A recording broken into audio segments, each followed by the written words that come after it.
참 무더운 날입니다. 여러분 잘 지내십니까? 사도행전에 성경이 그러한가 하여 날마다 상고한다 라는 말씀이 있죠. 오늘은 김동호 목사님의 날마다 기막힌 새벽이란 말씀을 함께 보고자 합니다. 특별히 소돔과 모압을 향한 하나님의 경고의 말씀, 또 이 경고를 우리가 어떻게 들을 것인가, 귀한 말씀을 목사님께서 전해주셨어요. 그 가운데 우리가 잘 알고 있는 소돔에 대한 말씀이 있더라고요. 이렇게 목사님께서 말씀을 하셨습니다. 또 우상 숭배가 심했고 그다음에 성적으로 참 불란한 도시였다. 그 우리 창세기에도 나오지 않습니까?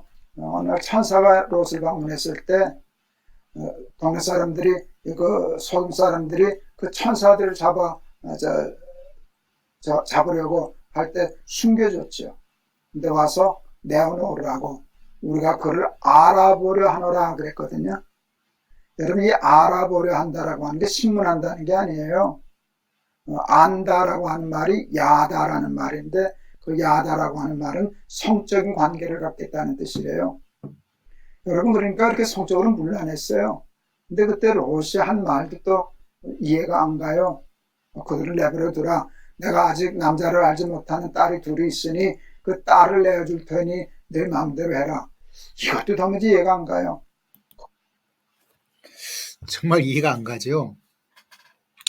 저도 그 말씀 읽으면서 정말 이해가 가지 않습니다.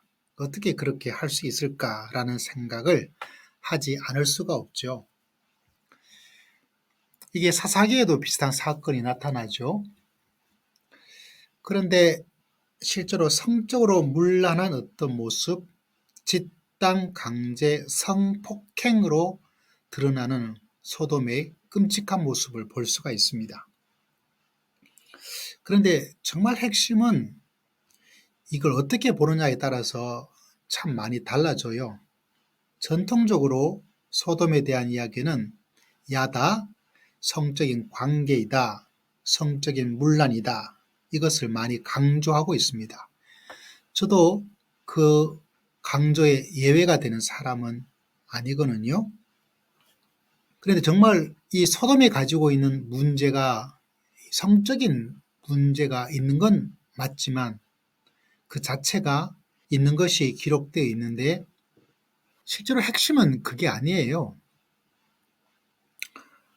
다른 것이 아니라 찾아온 나그네에 대한 박대예요. 성경은 나그네에 대한 환대를 강조할 때가 많이 있거든요.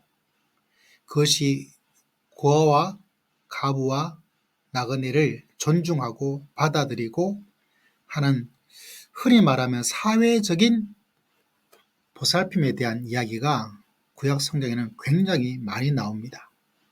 선지자들도 그 당시에 강력한 비판 세력으로, 야당 같은 세력으로 말할 때 바로 이 문제를 건드렸어요. 힘이 없는 고아, 과부, 나그네, 그들이 도리어 큰 피해를 보고 있다, 공의가 세워지지 않고 있다라는 이야기를 하고 있는 거죠. 이게 참 중요한 것이요. 우리가 전통적으로 우리 김동호 존경하는 목사님께서 말하고 계신 것처럼 야다, 성적, 문란, 이게 볼 여지도 분명히 있어요. 그런데 이것만 바라보든지 이거를 강조하는 것으로 끝이 날 때 우리는 이 성적으로 물러나면 안 되지, 이런 생각으로 적용을 하게 되고 그에 따라 하나님의 경고에 대한 그러지 말아야 되겠다, 음란하지 말아야 되지, 이렇게 나가게 되는 것이 우리 자세이죠. 그런데 그것이 아니라 창세기 소돔과의 사건에도 사사기 사건에도 찾아온 나그네에 대해서 동일하게 이렇게 받아들여지지 않아요. 도리어 핍박하고 박해하고 사회적인 문제, 핵심, 고아와 가부와 찾아온 나그네를 받아들여지지 않고 도리어 이렇게 공격적으로 몰아내려고 하는 이것으로 말씀의 핵심을 다루게 될 때 교회가 적용하고 성도가 적용할 것이 좀 달라지게 되죠. 성적인 문란으로 바라보면 윤리적, 도덕적으로 음란하지 않을 개인적인 사건으로 적용해 나가게 되고, 그러나 반대로 찾아온 나그네에 대한 환대, 받아들임을 성경에서 말하고 있는 것을 핵심으로 발견할 때, 그러면 이게 사회적 해석, 사회적 문제가 되어집니다. 우리보다 힘이 없는 사람, 우리보다 약한 사람, 그것이 어린아이가 될 수도 있고, 작은 기업에 다니고 있는 노동자가 될 수도 있고, 한국에 찾아온 동남아 사람이 될 수도 있고, 그러면 그 사람들에게 우리가 어떻게 해야 믿음의 백성, 하나님의 교회, 하나님의 성도로서 어떻게 해야 될 것인가?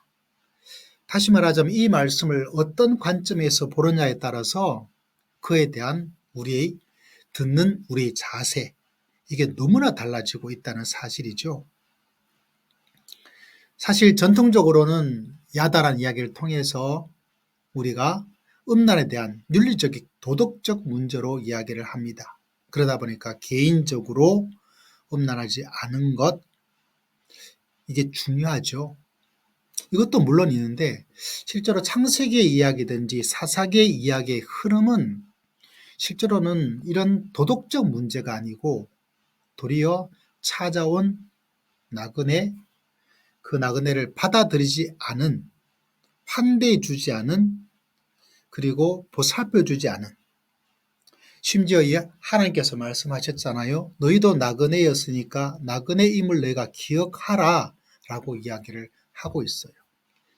그래서 음란의 야다의 성적 관계에 대한 문제보다 성경 창세기도 그렇고 사사기도 그렇고 구약 성경 전체의 흐름은 바로 이 나그네에 대한 받아들이고 배려하고 도와주는 사회적 이슈가 훨씬 더 큰 문제고 핵심이에요.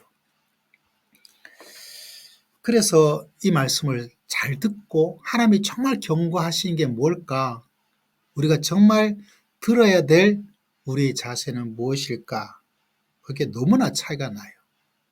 특히 복음주의, 그 다음에 하나님의 말씀에 대한 강조하는 보수교회에서는 이 말씀에 대한 하나님의 경고가 정말 무엇일까? 신학자들의 의견, 성경의 문맥의 흐름, 이걸 잘 귀담아 들어야 될 문제가 있습니다. 개인적 문제가 되는 것으로 전략을 해버리면 이렇게 개인적으로 끝나게 되고요. 그러나 이것이 나그네에 대한 사회적 이슈로 해석하고 바라본다면 우리가 이 시대의 나그네 누구일까? 그 나그네에게 무엇을 하고 있는 것일까? 나는 어떻게 이 말씀을 듣고 이 말씀을 실천할 것인가? 엄청난 차이가 있을 수밖에 없다는 사실입니다. 예수님도 세상의 소금이 되라 라고 말씀을 하셨거든요. 세상을 위한 교회, 세상을 향한 신앙, 그게 예수님이 말씀하신 세상의 소금, 세상의 빛이죠. 그런데 이렇게 음란의 문제로 할 때는 좀 반대의 방향으로 가는 것 같아요. 그래서 교회를 위한 신앙, 참된 교회, 이것도 중요하죠. 그래서 이 말씀을 어떻게 보느냐에 따라서 하나님이 정말 경고하고 계시는 경고가 뭐를 경고하고 있는지, 이걸 어떻게 해석하는지에 따라서 좀 달라져요. 제 개인적으로는 저도 보수 복음주의 교회에 있기 때문에 이 야다의 문제를 이렇게 보고 있는 것도 인정을 하고 있어요.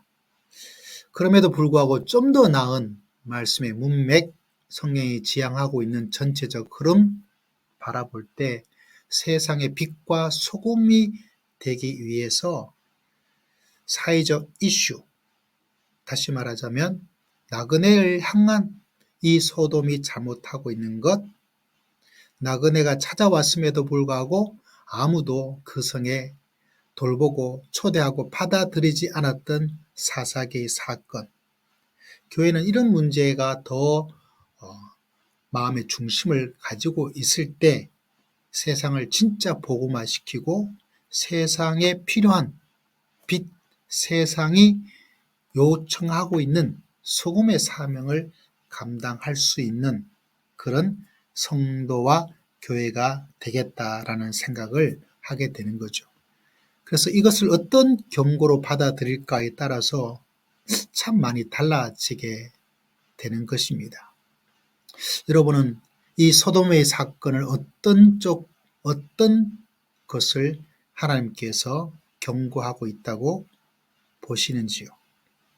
그 경고의 소리를 잘 들어야 될, 그래서 경고하면 종이 땡땡땡 치고 있죠. 그 땡땡땡, 쓰나미가 오듯이 다가오는 하나님의 경고를 무엇인지 잘 듣고 해석해서 이 시대를 경고에 순종하면서 살아갈 수 있는 그런 믿음의 사람이 되었으면 좋겠습니다. 우리 목사님이 많은 영향을 끼치고 계시는데 저는 좀 이런 면들을 좀 이야기해 주시면 더 좋겠다.